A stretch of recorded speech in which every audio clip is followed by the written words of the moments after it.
When disaster strikes, a lost job, a broken relationship, an unexpected bill, our first instinct is to fight it. We treat the problem as an enemy invading from the outside. But James Allen, the prophet of the mind, revealed a terrifying and liberating truth. You are not fighting the world, you are fighting yourself. The enemy at the gate is actually a messenger from your own secret mind. We spend our entire lives exhausting ourselves in battles that cannot be won, because we are fighting shadows on a screen while ignoring the projector in the booth. You wake up each morning bracing for the next crisis, the next betrayal, the next stroke of bad luck, as if you are a helpless victim in a universe that has singled you out for punishment. The pain is not just in the circumstances themselves. It is in the relentless feeling of powerlessness, the sense that you are at the mercy of forces beyond your control. You work harder, you fight smarter, you try to anticipate every disaster, yet somehow the problems keep multiplying like heads on a hydra. The exhaustion is spiritual, not just physical. It is the bone-deep weariness of a soul that believes it is fundamentally vulnerable to a hostile world. But here is the reverse bridge, the passage from ancient wisdom to modern understanding. We think our circumstances are the cause of our suffering.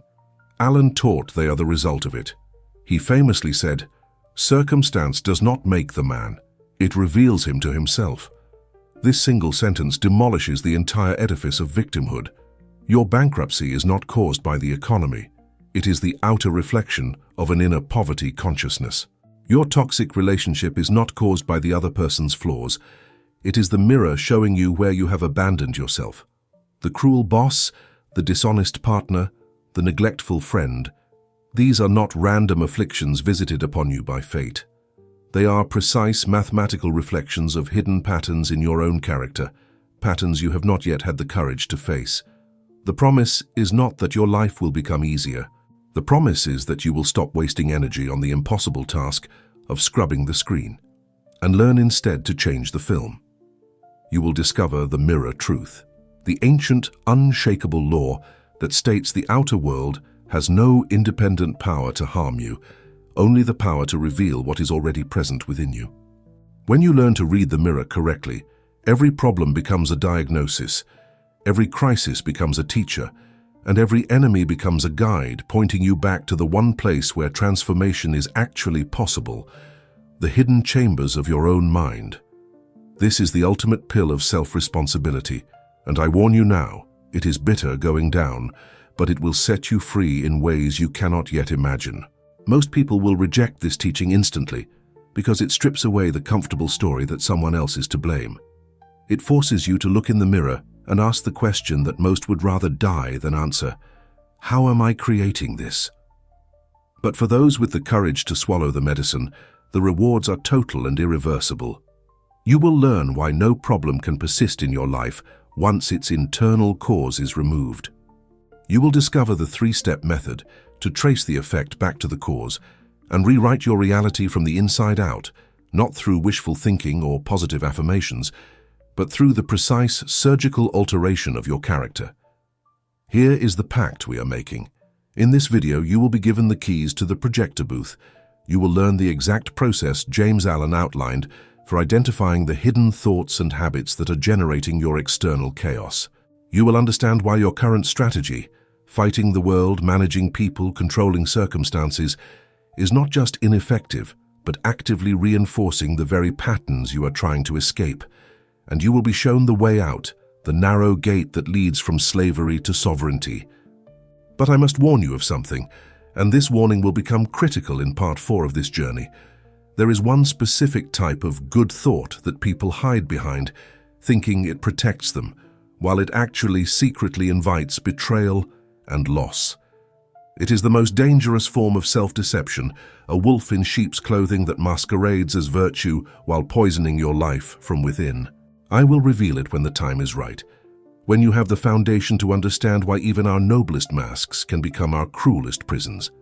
If you are ready to stop being a victim of your circumstances and become the architect of your fate, if you are willing to accept the terrifying freedom that comes with total responsibility, then type in the comments below, "I accept the mirror." This is not just a phrase, it is a declaration of war against your own illusions. It is the moment you stop pointing fingers at the world and turn your gaze inward to the one place where all battles are truly won or lost. Subscribe to this channel if you want to master the teachings of the great minds who understood that the kingdom of heaven and the kingdom of hell are not places you go after death. They are states of consciousness you build every day with the quality of your thoughts. Now let us descend into the foundation of this teaching, into the bedrock upon which James Allen built his entire philosophy of mind and destiny. James Allen, writing at the dawn of the 20th century, crafted a slim volume that would become one of the most influential texts in the history of personal development. As a man thinketh, but do not let its brevity deceive you. Within its pages lies a complete cosmology of human experience, a map of cause and effect so precise that once you see it, you cannot unsee it. Allen's central thesis is deceptively simple, almost childlike in its clarity, yet most people will spend their entire lives resisting it with every fiber of their being. He writes, "Men are anxious to improve their circumstances, but are unwilling to improve themselves. They therefore remain bound."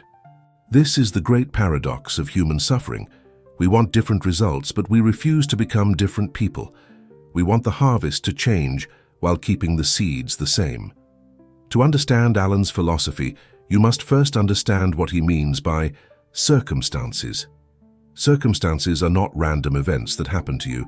They are not the chaotic collisions of atoms in a meaningless universe. Circumstances are the visible, material manifestation of invisible, immaterial thoughts. Every single condition in your life, your bank account, your relationships, your health, your social status, is the outer form of an inner state. Allen is uncompromising on this point. There are no exceptions, no accidents, no victims. The man who complains about his poverty while harboring thoughts of lack and limitation is like a farmer who plants thistles and curses the universe for not giving him wheat. The woman who rails against her loneliness while secretly despising herself is wondering why the mirror shows an ugly face when she herself is making the expression. This teaching strikes at the very heart of our modern victim culture.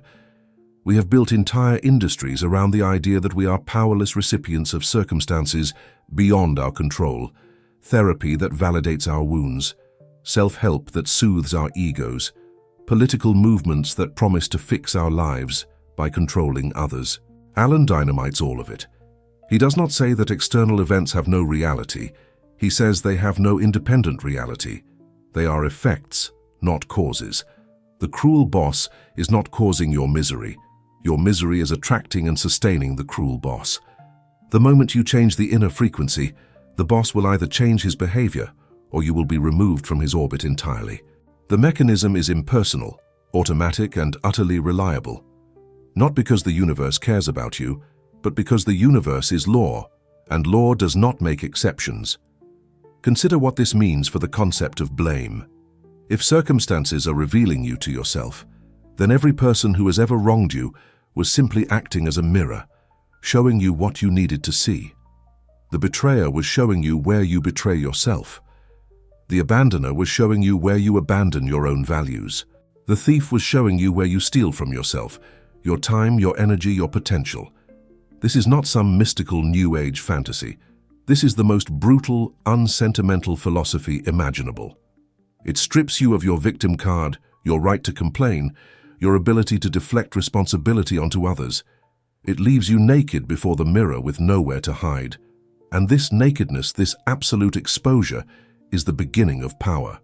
Because if you created it, you can uncreate it. If the film is yours, you can change it. Allen goes further. He argues that we are not just influenced by our conscious thoughts, but by the deeper character from which those thoughts spring. Character is the sum total of all your mental habits, the grooves worn into your consciousness by repeated patterns of thinking. You may consciously desire wealth, but if your character is fundamentally miserly, envious, or afraid of losing what you have, then no amount of positive thinking will override that deeper frequency. The universe does not respond to what you want, it responds to what you are. This is why affirmations fail for most people. They are trying to plant roses in soil saturated with poison. The soil must be purified first. The character must be transformed from the root, not decorated with pleasant thoughts at the surface. The outer world, in Alan's vision, is a perfect, flawless mirror. It shows you exactly what is there. When you look in a bathroom mirror and see that your hair is messy, you do not blame the mirror for making your hair messy. You recognize that the mirror is simply revealing a condition that already exists. Yet when the world mirror shows us chaos, we rage at the world instead of examining what we are projecting. This is insanity, but it is the insanity that almost everyone lives in. We spend billions on therapy, medication, and distraction, anything to avoid the simple, terrible act of looking at ourselves clearly and asking, what in me is generating this reflection? Alan is asking you to develop the same relationship with your circumstances that you have with a bathroom mirror, not as an enemy to be fought, but as a diagnostic tool to be consulted. There is a profound spiritual logic at work here. If the world were truly random and circumstances truly independent of your consciousness, then you would be powerless, a leaf blown about by forces you could never understand or control. But if the world is a mirror, then you are standing in front of the projector, and the power is yours. This is why Alan's teaching is simultaneously the most frightening and the most liberating truth you will ever encounter. It terrifies because it removes all excuses, all hiding places, all comforting lies. It liberates because it places the levers of destiny back into your hands. You are not a victim of your boss, your spouse, your economy, your genetics, or your past. You are the author of a story that has been writing itself through you, and the moment you pick up the pen consciously, the story changes. Many people recoil at this teaching because they confuse responsibility with blame. They think Alan is saying, you are to blame for your suffering, you are a bad person, you deserve your pain. This is a complete misunderstanding. Alan is not making a moral judgment. He is describing a law of consciousness as impersonal as gravity. When you step off a cliff and fall, gravity is not punishing you. It is simply acting according to its nature. In the same way, when you hold thoughts of fear, resentment, or scarcity, the universe is not punishing you by reflecting those thoughts back as poverty, betrayal, or loss. It is simply acting according to the law of correspondence, as within, so without. To understand this is to stop wasting energy on resentment and start investing it in transformation. The practical implication is staggering. It means that no one can hurt you without your unconscious permission. Every person who enters your life is auditioning for a role in the play your consciousness is writing. If your inner script contains betrayal, you will cast betrayers. If your inner script contains love and respect, you will cast lovers and allies. This does not happen through some magical process of manifestation where you visualize a thing and it appears. It happens through the subtle, continuous alteration of your energy, your behavior, your standards, and your boundaries that flow naturally from your character. A person with deep self-respect does not tolerate disrespect, so disrespectful people either change or leave. A person with an abundance mindset does not cling to bad deals, so bad deals dissolve and good deals appear. The mechanism is psychological and social, not supernatural, but the results are so precise, they appear supernatural. Alan also teaches that the process is gradual and cumulative. You do not change one thought and wake up in a new reality. You change the soil, you plant new seeds, and you wait for the harvest. This is why most people fail. They want instant results. They want to stay who they are but have a different life. Alan is saying that is impossible. You must become worthy of the life you want. You must cultivate the virtues that correspond to the outcomes you desire. If you want prosperity, you must become generous, industrious, and wise. If you want love, you must become loving, first to yourself and then to others. The outer riches will follow the inner riches as night follows day, but you cannot skip the inner work and expect the outer rewards. The mirror is ruthlessly honest. It shows exactly what is there. There is a particular kind of freedom that comes from accepting this law. When you realize that your circumstances are not happening to you but through you, you stop being a reactor and become a creator. You stop waiting for the world to change and start changing the one thing you can actually control, your own consciousness. And as you change that, the world, your world, the world you experience, must change, because it is not separate from you. It is you, externalized. This is not solipsism, the idea that nothing exists outside your mind. It is the recognition that you do not experience the objective world. You experience your interpretation of the world, filtered through your beliefs, expectations, and character. And that filter is everything. Two people can live in the same city, work the same job, and have completely different lives because they have completely different filters. Alan is teaching you how to clean the lens, how to purify the filter, so that what you see, and therefore what you experience, is transformed. The final piece of Alan's central teaching is this: the process is available to everyone at every moment. You do not need special knowledge, secret techniques, or mystical powers. You need only the willingness to observe yourself honestly, to catch yourself in the act of thinking the thoughts that create your suffering, and to choose differently. This is simple, but it is not easy. It requires a level of self-honesty that most people never achieve because they are too busy defending their story, protecting their ego, justifying their failures. Alan is asking you to drop all of that, to stand naked before the mirror and to see yourself as you truly are. Not as you wish to be, not as you pretend to be, but as you are. And then, from that place of brutal clarity, to begin the slow, deliberate work of changing the film so that the screen must change. This is the foundation. This is the law, and everything that follows is simply the application of this law to the specific mechanics of transformation. To fully grasp the mechanics of what Alan is teaching, it helps to use a concrete analogy, one that captures the precise relationship between your inner world and your outer circumstances. Imagine that your mind is a film projector, the kind that used to sit in a booth at the back of an old movie theater. Inside this projector is a reel of film. This is your character, the sum total of your habitual thoughts, beliefs, and emotional patterns. The projector's light shines through this film, casting an image onto the screen in front of you. That screen is the world you experience. Your job, your relationships, your bank account, your health, the people you meet, the opportunities that appear or disappear. The crucial insight that most people miss, the insight that keeps them enslaved to their circumstances, is this: the images on the screen are not the source, they are the effect. The source is the film in the projector, and the projector is your own mind. Now, when most people encounter a problem, a frightening image on the screen, a monster or a storm, they do what seems natural. They try to fix the screen. They run up to it and start scrubbing, trying to erase the monster, trying to paint over the storm with something more pleasant. This is what we call managing circumstances. You try to convince your boss to treat you better. You try to manipulate your partner into loving you. You try to hustle harder to make more money. You are interacting with the image, believing that if you just push hard enough, if you just scrub vigorously enough, the picture will change. But here is the problem. The screen is not generating the image. The projector is. So no matter how hard you scrub, the projector keeps casting the same image. The moment you step back, exhausted, the monster is still there. The storm is still raging. You have wasted all your energy fighting an effect while leaving the cause untouched. This is the madness that defines the life of almost every human being on this planet. We are all running around with rags and brushes, scrubbing frantically at the screen of our lives, wondering why nothing ever really changes. We change jobs, but the new boss is just as bad as the old one.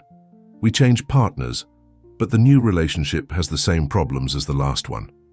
We move to a new city, but we bring our same thoughts with us, and soon the new city feels just as suffocating as the old one. The images may shift slightly, the details may vary, but the fundamental pattern remains the same because the film remains the same. Alan is trying to wake you up from this nightmare by pointing you back to the projector. He is saying, stop touching the screen. Turn around. Walk back to the booth. Open the projector and look at the film. That is where the work is. That is where the power is. What does the film represent in concrete terms? It represents your habitual ways of thinking and feeling. If your film is saturated with fear, fear of loss, fear of rejection, fear of not being enough, then the screen will show you a world filled with threats, a world where people abandon you, where opportunities slip away, where you are constantly under attack. If your film is saturated with resentment, anger at your parents, bitterness toward your ex, rage at the world for not giving you what you deserve, then the screen will show you a world of conflict, a world where people disrespect you, where you are constantly fighting and losing, where injustice follows you like a shadow. The film does not lie. It projects exactly what it contains, and the screen, being just a screen, reflects exactly what is projected onto it. Here is where the analogy becomes even more powerful. If you want to change the image on the screen, you do not need to do anything to the screen. You need only change the film. The moment you change the film, the image on the screen must change. It has no choice. The screen is passive. It does not have its own agenda, its own preferences, its own malice. It simply reflects. This is the core of Alan's philosophy. Circumstances are passive. They do not make you, they reveal you. They do not attack you, they reflect you. The world has no independent will to harm you. It is a mirror, a screen, an echo chamber that gives back exactly what you put in. And this is the most empowering realization you will ever have, because it means you do not need to control the world. You only need to control the film. How do you change the film? This is the question that matters, and Alan's answer is both simple and demanding. You change the film by changing your character. Character is not your personality, not the mask you show to the world, but the deep structure of your habitual thinking. It is the film stock itself. To change the film, you must replace fear with faith, resentment with forgiveness, scarcity with abundance, judgment with compassion. This is not done through superficial affirmations or wishful thinking.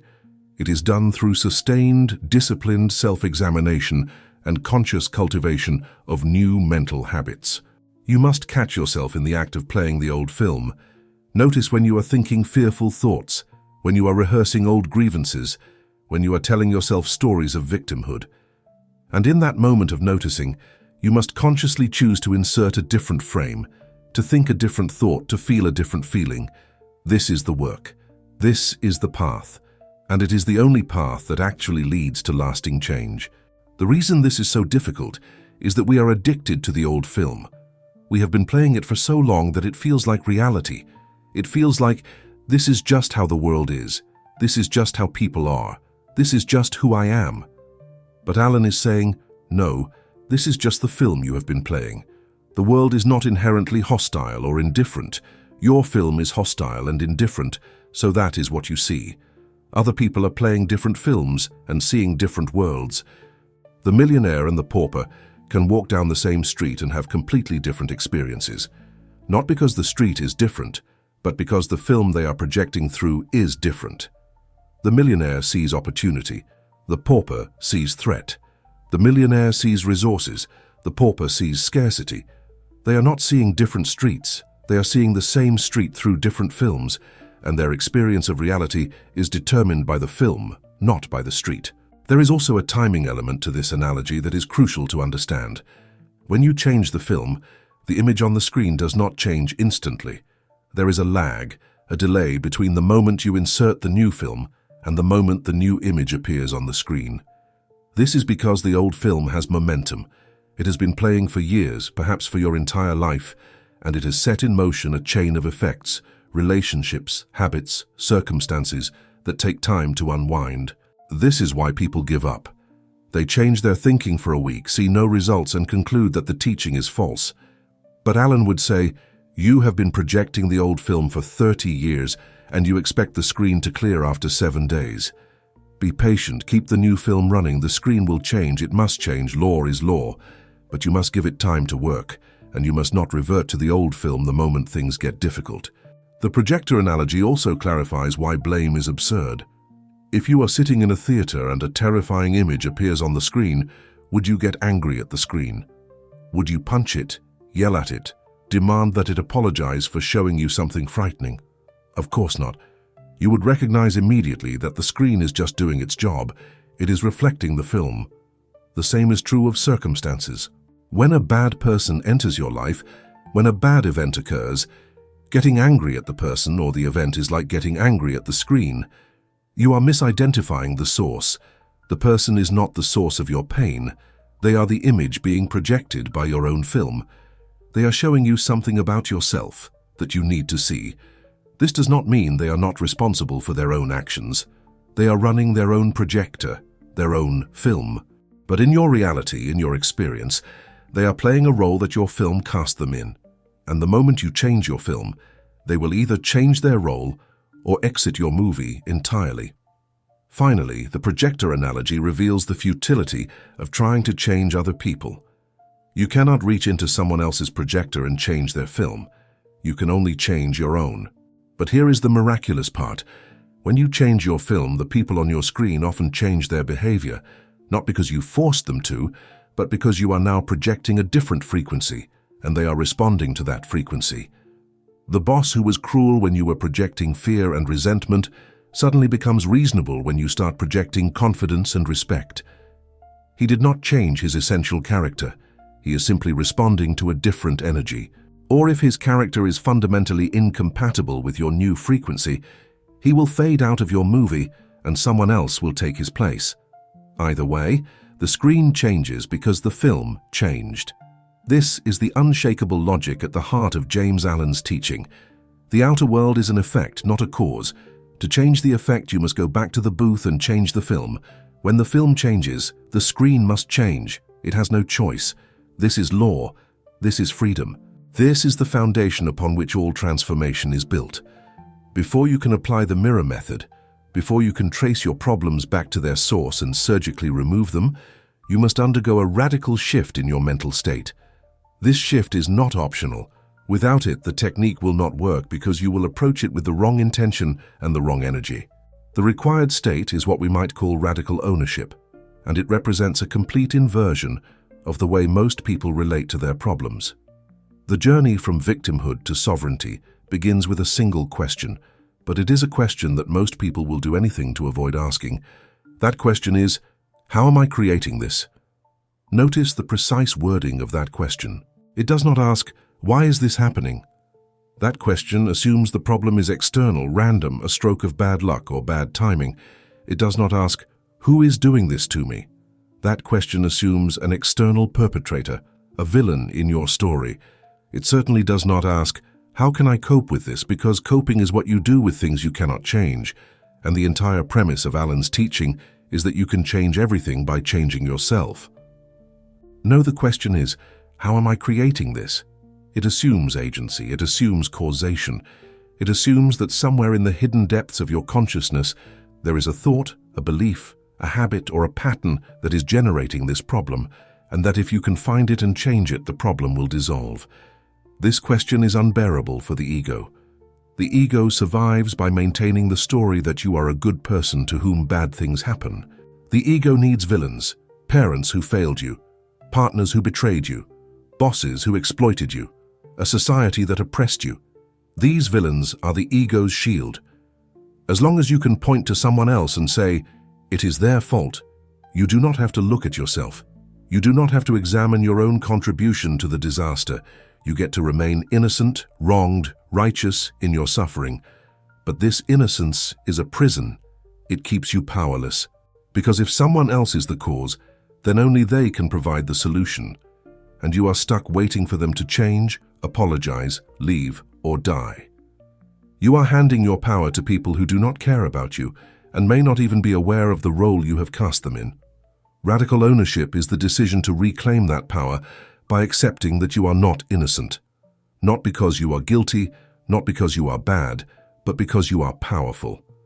Innocence and power are inversely related. The more you insist on your innocence, the more powerless you become. The more you accept your role in creating your circumstances, the more power you have to change them. This is not about self-blame. Blame is still a form of victimhood, just turned inward. I'm a bad person, everything is my fault, I deserve my suffering. This is just the ego playing a different game, still trapped in the same loop. Radical ownership is beyond blame. It is a cool, clear recognition of the law of cause and effect. It says, if this is showing up in my life, there is a reason. I may not see the reason yet, but I trust that the mirror does not lie. Somewhere in my consciousness, I am holding the frequency that is attracting or sustaining this circumstance. My job is to find it and change it. This shift in perspective transforms your entire relationship with problems. Instead of seeing problems as attacks, you start to see them as feedback. Instead of seeing enemies, you start to see teachers. A betrayal is no longer a tragedy. It is information. It is the universe saying, look here, this is where you are betraying yourself. This is where your boundaries are weak. This is where you are not honoring your own value. A financial crisis is no longer a catastrophe. It is a signal. It is the universe saying, look at your relationship with money. Look at your beliefs about scarcity. Look at how you are leaking energy, overspending, under-earning, or sabotaging your own abundance. Every problem becomes a diagnosis, and once you have the diagnosis, you can begin the treatment. But this state of radical ownership is difficult to maintain. The pullback into victimhood is constant and powerful. Every time something goes wrong, the ego will immediately offer you a villain. It's the economy, it's your boss, it's your parents, it's your ex. And it feels so good to accept that villain, to have someone to blame, to feel the righteousness of your anger. This is why the practice of radical ownership requires vigilance. You must catch yourself in the act of externalizing. You must notice the moment you start building the story of how you are the innocent party and they are the guilty one, and you must interrupt that story. You must drag yourself back to the question, how am I creating this? What in me is matching this frequency? Where is the film in my projector that is casting this image on the screen? One of the deepest resistances to radical ownership comes from the fear that if you accept responsibility, you are letting the other person off the hook. If you say, I created this betrayal, does that mean the betrayer is not responsible for their actions? This is a confusion of levels. Yes, the other person is responsible for their choices. They have their own projector, their own film, their own karma. But in your reality, in your experience, they are playing a role that your consciousness allowed, invited, or required.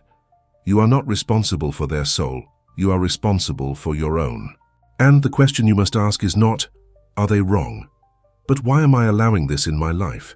What weakness in me is being exploited? What pattern in me is resonating with this betrayal? When you find that and heal it, the betrayer will either transform or depart. Either way, you win, because you are no longer a victim. You are a sovereign being cleaning the mirror. Radical ownership also requires you to examine your payoffs. This is one of the most uncomfortable aspects of the work, but it is essential. Every problem you have is giving you something, or you would not keep it. The chronic illness gives you sympathy and an excuse to avoid challenges. The toxic relationship gives you drama and a sense of being needed. The poverty gives you a righteous grievance against the rich and an identity as the underdog. These payoffs are usually unconscious, which is why the problems persist. You consciously want health, love, and prosperity, but unconsciously you are attached to the benefits of illness, drama, and poverty. Radical ownership asks you to get brutally honest about what you are getting from your problems. What would you have to give up if they were solved? What identity would you have to surrender? What story would you have to let go of? Until you are willing to release the payoffs, the problems will remain, because you are using them. The mental preparation for the mirror method also involves cultivating a kind of detective mindset. You are Sherlock Holmes, and your life is the crime scene.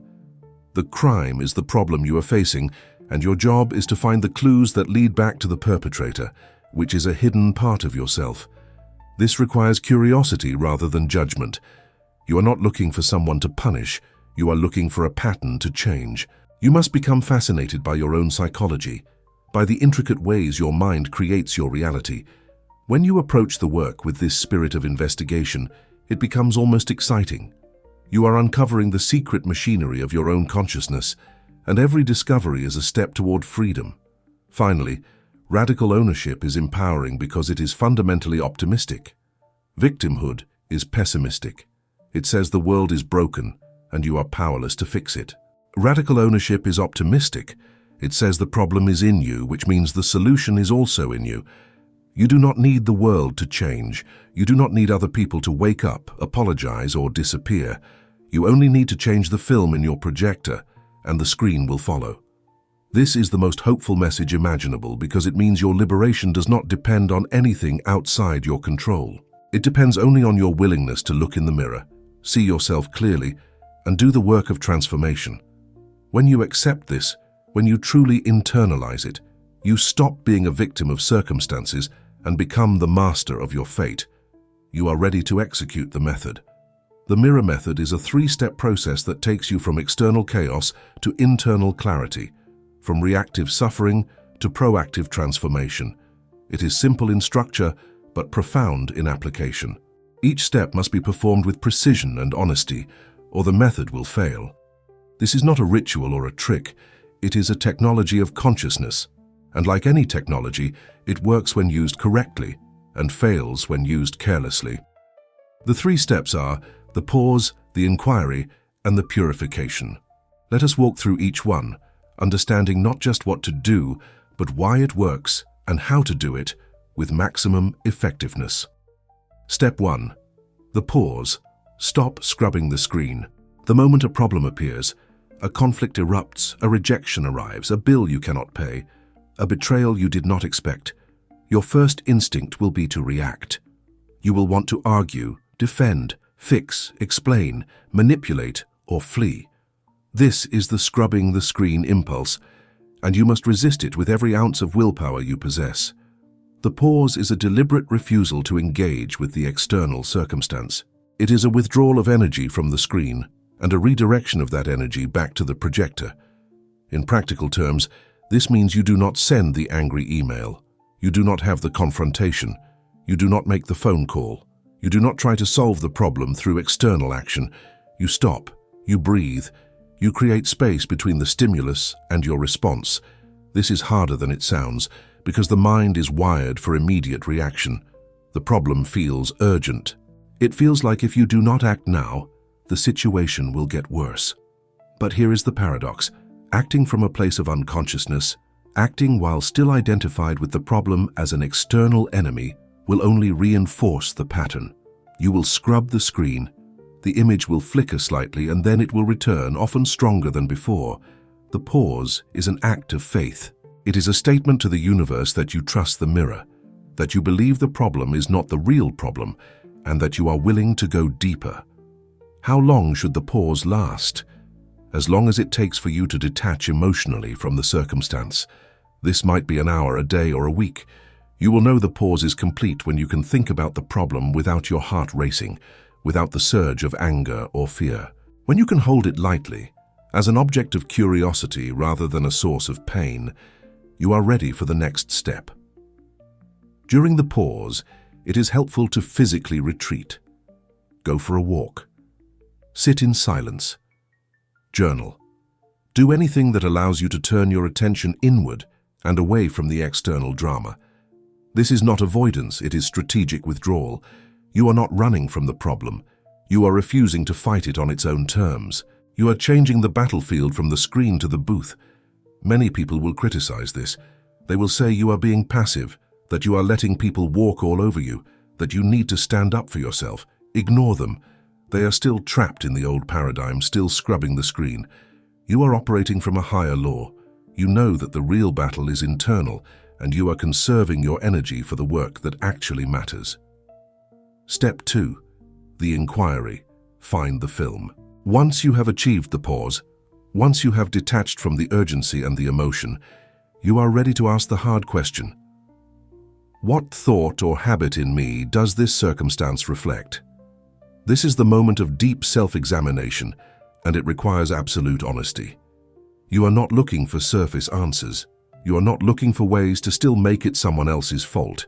You are looking for the hidden belief, the secret pattern, the unconscious program that has been running in the background of your mind, generating this outcome. This is detective work, and it requires you to follow the thread back from the effect to the cause. Let us take a concrete example. Suppose you are facing a problem of chronic disrespect. People interrupt you, ignore your contributions, dismiss your ideas, and generally treat you as if you are invisible.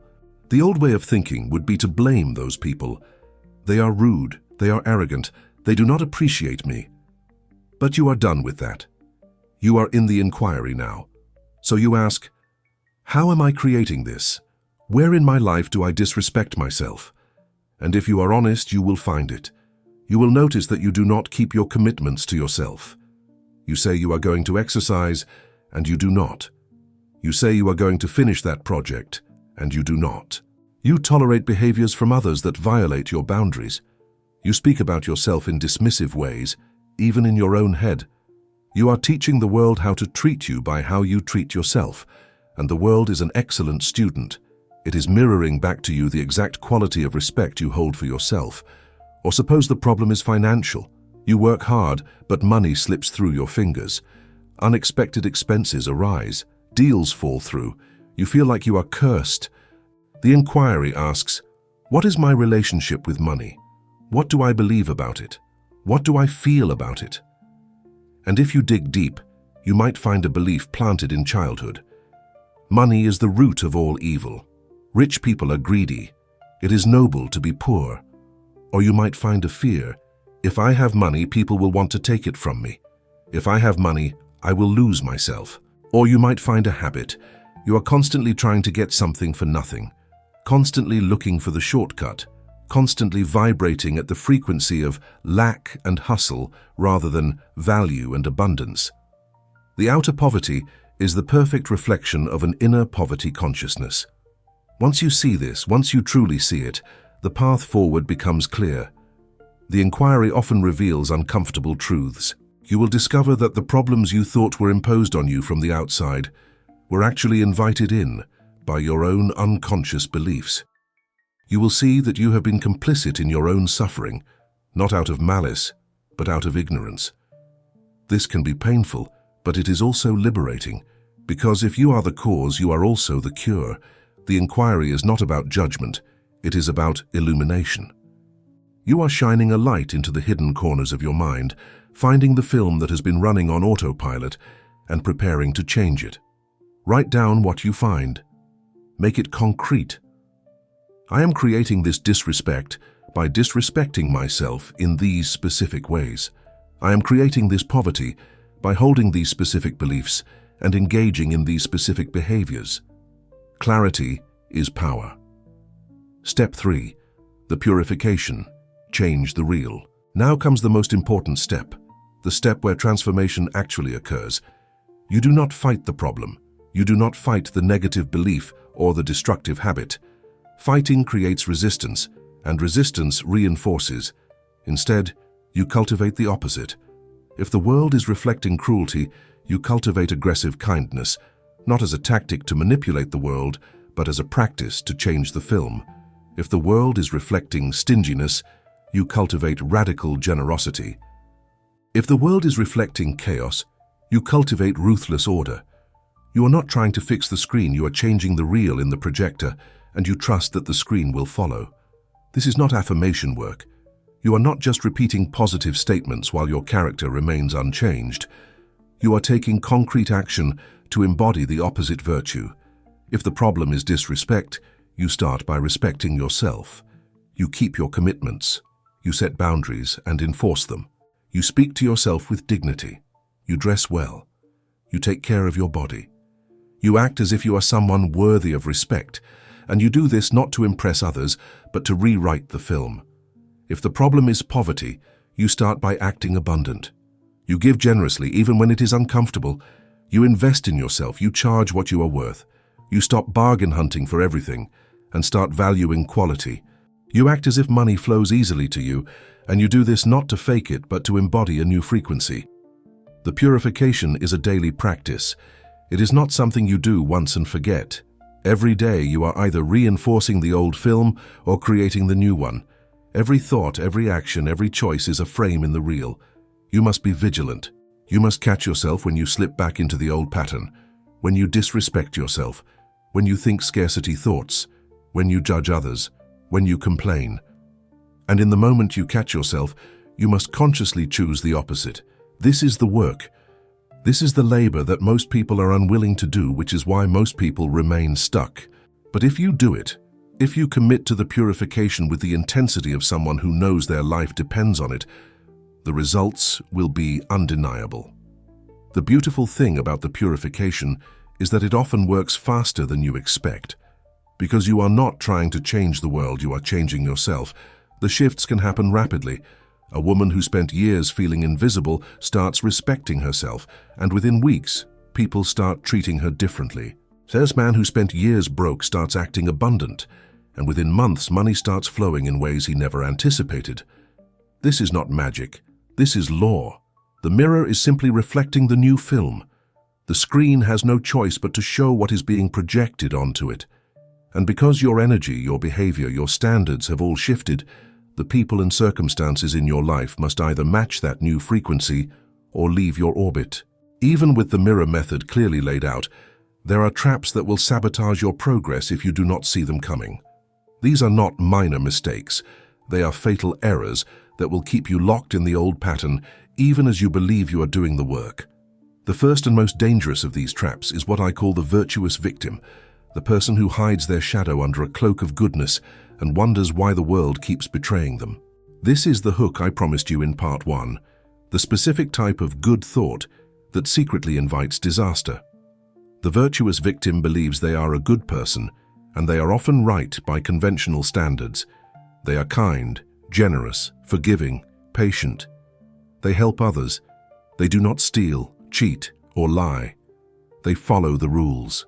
And yet their life is filled with people who take advantage of them, situations where they are overlooked or exploited, relationships where they give everything and receive nothing. They look at their circumstances and cannot understand why the mirror is showing them such ugliness when they are so virtuous. I am a good person, they say. Why is this happening to me? And here is the devastating answer that James Allen would give: because your virtue is a mask, and the mirror reflects what is underneath the mask, not what is on top of it. Let us be very clear about what this means. The virtuous victim is not consciously manipulative or evil. They genuinely believe they are operating from a place of goodness. But beneath the surface niceness, there are hidden patterns that are just as toxic as overt cruelty, sometimes more so because they are invisible even to the person carrying them. One of the most common of these hidden patterns is secret judgment. The virtuous victim is outwardly kind, but inwardly they are constantly evaluating and criticizing others. They smile at their neighbor while thinking, "What a fool." They help a friend while silently resenting their weakness. They forgive, but they never forget, and they keep a mental ledger of every wrong done to them. This judgment is a form of violence, and the mirror reflects it back as a world that judges and rejects them. Another hidden pattern is spiritual pride.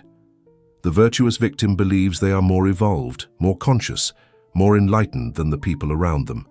They read the right books, do the right practices, say the right things. But underneath, there is a subtle arrogance, a sense of superiority that says, "I am doing the work, and they are not. I am awake, and they are asleep."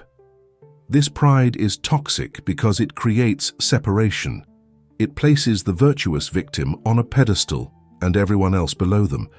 And what does the mirror do? It reflects that separation back as isolation, as a life where people keep them at arm's length, where genuine connection is always just out of reach. A third hidden pattern is the martyr complex. The virtuous victim gives and gives and gives, not out of genuine love, but out of a need to be needed, to be seen as indispensable, to avoid facing their own emptiness. They sacrifice themselves for others, and then they unconsciously expect those others to repay them with loyalty, gratitude, and devotion. But the mirror does not care about your expectations. It only reflects your frequency. And the frequency of the martyr is, "I am not enough on my own. I need to earn love through suffering." So the mirror reflects back a world where people take and take and take, never giving back, because that is the role the virtuous victim has cast them in. The martyr needs people who will let them suffer, or the martyr's identity collapses. James Allen warns us that we can harbor secret seeds of lust, envy, greed, or resentment hidden under a mask of virtue, and the mirror will reflect those seeds, not the mask. This is why the inquiry must go deep. It is not enough to look at your surface behavior and conclude that you are blameless. You must examine your motives. Why are you kind? Is it because kindness is your natural state, or is it because you are afraid of conflict? Is it because you genuinely care, or is it because you want to be seen as a good person? Why do you forgive? Is it because you have released the offense, or is it because you are too afraid to assert your boundaries? The mirror reflects the truth, not the story you tell yourself. The virtuous victim trap is so dangerous because it feels righteous. It feels like you are doing everything right, and the world is just unfair. This makes it almost impossible to see your own role in the problem. You become convinced that you are the exception to Alan's law, that circumstances really are making you, not revealing you. And as long as you believe that, you remain stuck. The way out is to drop the mask. Stop defending your goodness. Stop insisting on your innocence. Ask the brutal question, what am I hiding even from myself? What shadow am I refusing to own? What part of me is secretly enjoying this drama, this suffering, this identity as the noble victim? When you find that and own it, the trap loses its power. Mistake 2. Blaming the mirror. The second fatal mistake is to get angry at the circumstance, to rage at the mirror for showing you something you do not want to see. This happens when you partially accept Alan's teaching, but still resist its full implications. You admit that the outer world reflects the inner world, but when the reflection is particularly ugly, you revert to blaming the mirror. Yes, I understand the law, but this boss is objectively terrible. This partner is clearly toxic. This situation is genuinely unfair. And you start making exceptions, carving out special cases where the mirror is wrong, where the problem really is external. This is like standing in front of a bathroom mirror, seeing that you have spinach in your teeth, and getting angry at the mirror for showing you. The mirror is doing you a favor. It is revealing a condition that you need to address. Would you prefer a mirror that lied to you, that showed you a false image of perfection while the spinach remained? The same is true of your life circumstances. When they are painful, when they are humiliating, when they force you to confront aspects of yourself you would rather ignore, your first instinct is to blame the mirror. But the mirror is your ally. It is showing you exactly what needs to be cleaned, exactly where the work needs to be done. Alan would say, thank the problem. Thank the betrayer, the critic, the failure. They are your teachers. They are showing you parts of yourself that are still asleep, still unconscious, still running old programs. Without them, you would remain blind. You would continue projecting the same film and wondering why your life never changes. The problem is not the problem is your resistance to seeing what the problem is revealing. When you stop blaming the mirror and start using it as a diagnostic tool, everything shifts. The same circumstance that once felt like an attack now feels like information, and information is power. James Allen, in his quiet, uncompromising way, gave us a line that should be engraved on the heart of anyone serious about transformation. A man only begins to be a man when he ceases to whine and revile and commences to search for the hidden justice which regulates his life. Let that sink in. You do not become a sovereign human being by complaining about your circumstances, by cursing the world, by listing your grievances. You become sovereign when you stop whining and start searching for the hidden justice, the invisible law, the secret pattern that explains why this is in your life. There is always a reason. The mirror never lies. If you are suffering, it is because somewhere in your consciousness, you are holding the frequency of that suffering. Find it, change it, and watch the suffering dissolve. This is the master's tip, the shortcut to all transformation. Stop reviling and start searching. Every moment you spend in complaint is a moment wasted. Every moment you spend blaming is a moment you could be using to change the film. Alan is not asking you to suppress your emotions or pretend that everything is fine. He is asking you to channel your energy in a productive direction. Feel the pain, acknowledge the injustice, but then ask, what is this showing me? What is the hidden justice here? How is this serving my evolution? When you approach life with this attitude, you become unstoppable, because every obstacle becomes fuel, every problem becomes a clue, every enemy becomes a guide pointing you back to the one place where true power resides, the sovereignty of your own mind. James Allen's teaching does not exist in a vacuum.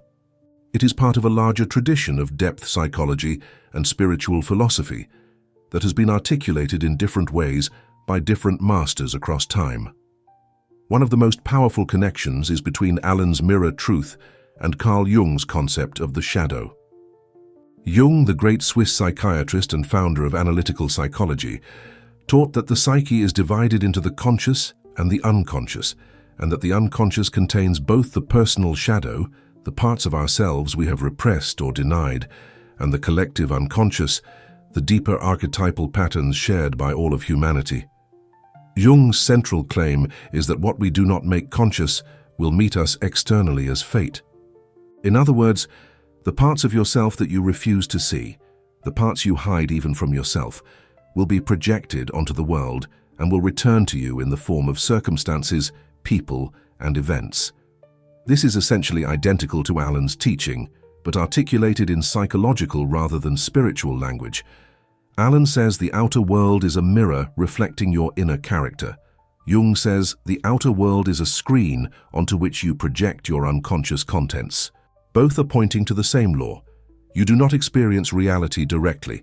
You experience your own psyche externalized. The people who trigger you, the situations that repeat in your life, the patterns that seem to follow you no matter where you go, these are not random. They are your shadow made visible.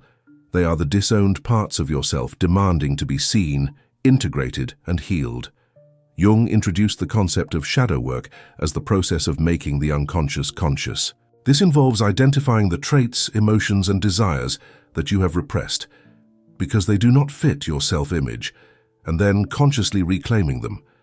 For example, if you pride yourself on being calm and rational, your shadow might contain rage and irrationality. If you see yourself as generous and selfless, your shadow might contain greed and selfishness. These shadow elements do not disappear just because you deny them. They go underground into the unconscious, and from there they exert tremendous influence over your behavior and your life circumstances. You might consciously believe you are generous, but if your shadow contains greed, you will unconsciously attract situations where people are greedy with you, where you feel taken advantage of, where resources are scarce. The mirror reflects the shadow, not the persona. Alan's mirror method and Jung's shadow work are therefore complementary practices. The mirror method gives you the framework for understanding that your external circumstances are reflections of internal states. Shadow work gives you the psychological tools for identifying and integrating the specific unconscious contents that are being reflected. Together, they form a complete system for self-transformation. When you encounter a problem, you use the mirror method to ask, what in me is creating this? Then you use shadow work to dig into the unconscious and find the disowned part of yourself that matches the problem. Once you find it, you integrate it, not by indulging it, but by acknowledging it, understanding it, and bringing it into conscious awareness where it can be managed and transformed. Jung also taught that the shadow is not entirely negative. It contains not only the dark traits we have repressed, but also the positive traits we have denied, what he called the golden shadow. For example, if you grew up in an environment where power and confidence were punished, you might have repressed your own strength and leadership. These qualities go into the shadow, and you will then project them onto others. You will see powerful, confident people, and either admire them excessively or resent them bitterly, not realizing that you are seeing your own disowned power reflected in them. The task is to reclaim that power, to bring it out of the shadow and into conscious expression. When you do, you stop needing external heroes or villains, you become whole. One of the most profound implications of integrating Alan and Jung is the realization that to master your fate, you must make the unconscious conscious. This is not a metaphor. It is a literal requirement. As long as there are unconscious patterns running in the background of your psyche, they will generate circumstances that force you to confront them. The universe is not punishing you, it is educating you. It is creating external scenarios that mirror your internal conflicts, giving you endless opportunities to see yourself clearly and choose differently. This is the hidden justice Alan speaks of. It is not justice in the sense of reward and punishment, but justice in the sense of perfect correspondence. What is inside will be made outside.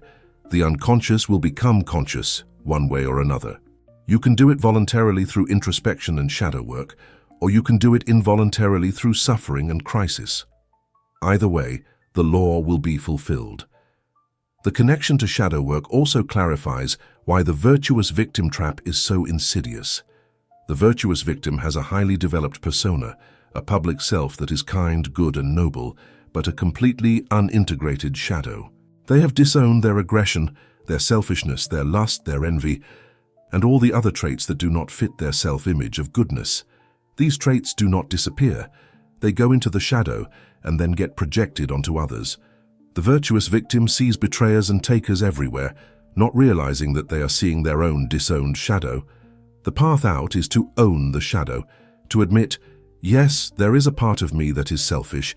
Yes, there is a part of me that wants to take. Yes, there is a part of me that is capable of betrayal. When you own it, you stop projecting it, and the external betrayers either transform or disappear. Jung's famous dictum is relevant here. Until you make the unconscious conscious, it will direct your life and you will call it fate. This is the essence of victimhood, the belief that you are at the mercy of fate, that life is happening to you, that you have no control. But Jung and Alan are both saying, fate is not external. Fate is the externalization of your own unconscious. When you make the unconscious conscious, when you see the film in the projector, fate loses its power. You stop being a leaf blown by the wind and become the wind itself. You are no longer reacting to life, you are creating it. The practice then is to treat every recurring problem in your life as a clue to an unconscious pattern. If the same type of person keeps showing up, the critical parent, the unavailable partner, the unreliable friend, ask yourself, what part of me is calling this in? What disowned trait am I projecting onto them? If the same type of situation keeps recurring, financial crises, health scares, career setbacks, ask yourself, what belief or fear is generating this? What part of my shadow is being activated? This is the detective work of shadow work, and it is the deepest application of Alan's mirror. Truth. You are not just changing your conscious thoughts, you are excavating the unconscious mind, bringing light into the darkness, and in doing so, rewriting the film from the deepest possible level. Jung also taught that the goal of individuation, the process of becoming whole, is to integrate the opposites within yourself. You are not just light or just dark, you are both. You are not just good or just bad, you contain all possibilities. The work is to stop identifying exclusively with one side and denying the other, and instead to hold the tension of the opposites consciously. When you do this, you transcend the binary and access a higher level of functioning. You can be kind without being weak. You can be strong without being cruel. You can be generous without being a martyr. You can be selfish in a healthy way, honoring your own needs without exploiting others. This integration is what Alan is pointing to when he talks about cultivating the opposite virtue. You are not just adding kindness on top of cruelty. You are integrating both, understanding both, and choosing consciously which to express in any given moment. The final insight from the Alan Jung synthesis is this: your circumstances will continue to reflect your unconscious until you have integrated your shadow completely. This is why the work is lifelong. There is always another layer, another disowned part, another unconscious pattern waiting to be brought into the light. But with each layer you integrate, your life becomes more peaceful, more prosperous, more aligned. The external chaos diminishes because the internal chaos diminishes. The mirror becomes clearer, the reflection becomes more beautiful, and you realize that you were never fighting the world. You were only ever fighting yourself, and now the fight is over. You are whole. And in that wholeness you are free. Let me illustrate the power of the mirror truth with a concrete story, a real-world example of how changing the film changes the screen. There was a man, we will call him David, who spent 15 years in the business world feeling chronically cheated. Every partnership ended in betrayal. Every deal that seemed promising collapsed under suspicious circumstances. Money would come in, and then it would disappear through unexpected expenses, bad investments, or outright theft. David was convinced that the world of business was corrupt, that everyone was out to get him, that he was simply unlucky, or perhaps targeted by some cosmic injustice. He cycled through therapists, business coaches, and even spiritual healers, all of whom gave him strategies for protecting himself, vetting partners, and creating better contracts. Nothing worked. The pattern continued. Then David encountered James Allen's teaching, and it stopped him cold. For the first time, he asked the question he had been avoiding for 15 years. How am I creating this? At first, the question felt absurd. He was not cheating anyone. He was not dishonest. He worked hard. He delivered value. How could he possibly be creating a reality where people cheated him? But he sat with the question, and slowly, painfully, the truth began to emerge. David realized that in small, almost invisible ways, he was constantly trying to get something for nothing. He would cut corners on quality to save money. He would negotiate aggressively to squeeze the last dollar out of a supplier. He would look for loopholes in contracts to gain an advantage. He would take credit for work that others had contributed to. None of it was illegal. None of it was overtly dishonest. But energetically, it was all operating from the same frequency. How can I get more than I give? How can I win while others lose? This was a devastating realization. David had been vibrating at the frequency of cheat, and the mirror was faithfully reflecting that frequency back to him. He was attracting partners who operated the same way, who were looking to get more than they gave, who saw him as an opportunity to exploit. The universe was not punishing him, it was matching him. He was meeting himself in every failed deal, in every betrayal, in every loss. The moment he saw this, everything changed. He made a decision. He would operate from absolute integrity. He would give more value than he charged for. He would be transparent in every negotiation. He would honor his commitments even when it cost him. He would stop looking for the angle, the shortcut, the edge. He would become someone who could not be cheated because he was not cheating. The change did not happen overnight. For the first few months, David felt like he was leaving money on the table. He was giving away value, honoring contracts that were not in his favor, and watching others take advantage of his newfound generosity. But he held the line. He trusted the mirror. He knew that he was changing the film, and that if he kept the new film running, the screen would eventually catch up. And it did. Around the 6-month mark, something shifted. A new partner appeared, someone who operated with the same integrity David was now embodying. Together, they built a deal that was profitable for both parties, transparent, fair, and grounded in mutual respect. Then another opportunity appeared, and another. Within 2 years, David's business had completely transformed. The cheats and the con artists had vanished from his life, not because he had learned better vetting strategies, but because he was no longer vibrating at their frequency. He had changed the film, and the screen had no choice but to reflect the change. This story is not unique. It is the pattern that repeats whenever someone truly applies Alan's teaching. A woman who felt invisible spent years blaming a sexist culture until she realized she was treating herself as invisible. Never speaking up, never asserting her needs, never honoring her own accomplishments. She changed the film by respecting herself, and within months people started seeing her, valuing her, promoting her. A man who struggled with chronic illness spent years blaming genetics and bad luck until he realized he was harboring deep resentment and self-hatred. He changed the film by forgiving and loving himself, and his health began to improve in ways that baffled his doctors. These are not miracles. They are the law of correspondence in action. Change the inner and the outer must follow. We have journeyed from the illusion that problems come from outside, through the foundation that they are reflections of the inside, into the method for tracing and transforming them. Now we must synthesize this power into a unified understanding. You are not a victim of your circumstances. You are the author of your circumstances, whether you realize it or not. Every condition in your life, from the grandest success to the smallest irritation, is the outer form of an inner state. This is not a belief. It is not a philosophy. It is a law, as reliable and impersonal as gravity. And once you understand this law, once you internalize it so deeply that it becomes the bedrock of your worldview, you become free in a way that most people cannot even imagine. The synthesis of power is this: you do not need the world to change. You do not need other people to wake up, apologize, or disappear. You do not need more money, more time, more luck, or more opportunity. You need only to change the film in the projector, and everything else will follow. This is the ultimate secret, the master key that unlocks every door. The world has no independent power to hurt you. It only has the power to show you to yourself. And what it shows you is always an invitation to see more clearly, to grow more deeply, to become more fully the sovereign being you were meant to be. Alan's teaching collapses the distance between cause and effect. Most people live in a fog, believing that years or even lifetimes separate their thoughts from their circumstances. They think, I had a bad childhood, so now I'm broken.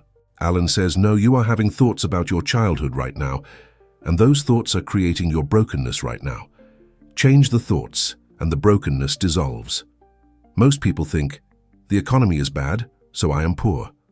Alan says, no, you are holding poverty consciousness right now, and that consciousness is repelling wealth right now.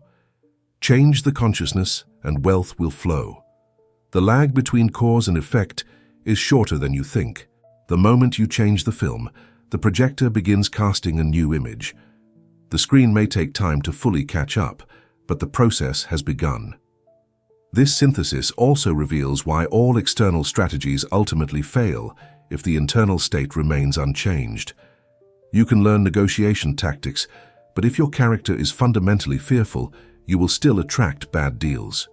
You can study relationship advice, but if your character is fundamentally unloving, you will still attract toxic partners. You can master money management, but if your character is fundamentally stingy, you will still experience scarcity. The outer strategies are not wrong. They are just insufficient. They are trying to scrub the screen without changing the film. Alan is teaching you to go to the root, to transform the character, and to trust that the outer strategies will become effortless once the inner foundation is solid. The power you now possess is the power to walk through life as a mirror reader. Every circumstance becomes information. Every problem becomes a teacher. Every enemy becomes a guide. You stop being reactive and become responsive. You stop being a victim and become a creator. You stop asking, why is this happening to me? And start asking, what is this showing me? And in that shift, you reclaim your sovereignty. You are no longer at the mercy of a chaotic, hostile universe. You are the master of a lawful, responsive universe that gives you exactly what you ask for, not with your words, but with the silent, constant broadcasting of your character. James Allen is calling you to stop running from your problems and to turn around and face them. Not because you are masochistic, not because you enjoy suffering, but because your problems are not monsters. They are mirrors. They are teachers. They are showing you the parts of yourself that are ready to be healed, the patterns that are ready to be released, the old film that is ready to be burned. When you understand this, when you truly accept it, your entire relationship with life transforms. The problem that once filled you with dread now fills you with curiosity. What is this showing me? What am I learning? What is ready to change? You become grateful for the difficulties because you know they are not punishments. They are invitations to rise. This is the message of empowerment that Alan spent his life articulating. You do not need a new world. You need a new self. The world is fine. The world is neutral. The world is a perfect mirror, functioning exactly as it should. The problem is not the mirror. The problem is what you are projecting onto it. And the solution is not to smash the mirror or hide from it, but to change what you are projecting. This is done through the patient, disciplined cultivation of a new character, a new way of thinking, a new way of being. It is done by catching yourself in the act of projecting the old film and consciously choosing to insert a new frame. It is done by cultivating the opposite virtue, by acting as if you are already the person you wish to become, and by trusting that the mirror will eventually reflect the change. Stop fighting shadows. Stop wasting your precious energy trying to rearrange the furniture in a burning house. Go to the source, go to the projector, go to the hidden chambers of your own mind where the film is stored, and change it. This is the only work that matters. This is the only work that produces lasting transformation. Everything else is distraction, everything else is delay, everything else is the ego's desperate attempt to avoid looking in the mirror. But you are done with that now. You have seen the truth, you know the law, and you are ready to become the master of your fate by becoming the master of your mind. Change the man in the mirror, and the reflection will smile back at you. Change your character, and your circumstances must change. This is not a promise, it is a law. And the moment you align yourself with this law, the moment you stop resisting it and start using it, your life will begin to transform in ways that will astonish you. Problems that seemed intractable will dissolve. People who seemed toxic will either transform or depart, Opportunities that seemed impossible will appear. Not because you manipulated the world, but because you changed the film, and the world, being a faithful mirror, had no choice but to reflect the new image. I want to leave you with a challenge, a practical exercise that will cement everything we have discussed and give you immediate feedback on the power of the mirror truth. I call it the mirror audit, and it works like this. Pick your biggest recurring frustration, the problem that shows up again and again in your life, no matter what you do. It might be people ignoring you, it might be financial instability, it might be health issues, it might be relationship drama. Choose the one that has the most emotional charge, the one that makes you feel the most powerless. For the next 3 days, you're going to ask yourself one question every time that frustration arises. How am I being this? If people ignore you, ask, where am I ignoring myself? Where am I failing to listen to my own needs, my own intuition, my own voice? If people criticize you, ask, where am I criticizing myself or others? Where am I holding judgment? If you feel broke, ask, where am I acting broke? Where am I thinking scarcity? Where am I withholding value? The key is to find the match, to identify the specific way your internal state mirrors the external problem. Write it down. Be brutally honest, and then, for those same 3 days, consciously do the opposite. If you are ignoring yourself, start listening. If you are criticizing, start appreciating. If you are acting broke, start acting abundant. Do this with intensity, as if your life depends on it, because in a very real sense, it does. At the end of the 3 days, observe what has shifted. You will be shocked. The problem will not have disappeared entirely. 3 days is not enough to rewrite a lifelong pattern, but there will be movement. People will respond to you differently. Opportunities will appear. Your emotional state will shift. You will have proof, direct experiential proof that the mirror is real, that you are the projector, and that changing the film changes the screen. This is not theory. This is technology. Use it. And if you are ready to go deeper, if you are ready to stop fighting shadows and start changing the source, then subscribe to this channel. The Master's legacy exists for one purpose: to transmit the timeless teachings of the great minds who understood that the kingdom is within, that power is consciousness, and that freedom is self-mastery. James Allen is one of those minds, but there are others: Jung, Neville Goddard, William James, Marcus Aurelius, all pointing to the same truth from different angles. Subscribe and commit to the path of transformation. Not the superficial transformation of changing your circumstances, but the deep transformation of changing your character, knowing that the circumstances will follow as surely as the shadow follows the body. Type, I accept the mirror in the comments if you are ready to take full responsibility for your life, to stop being a victim of circumstances, and to become the conscious creator of your destiny. This is not a game. This is not entertainment. This is the most serious work you will ever do, and it is the most rewarding. Because on the other side of the mirror is not just a better life. It is a free life, a sovereign life, a life where you are no longer pushed and pulled by external forces, but are standing at the center of your own being, directing the film, and watching the world rearrange itself to match your vision. This is the promise of James Allen. This is the mirror truth. Now go and prove it to yourself.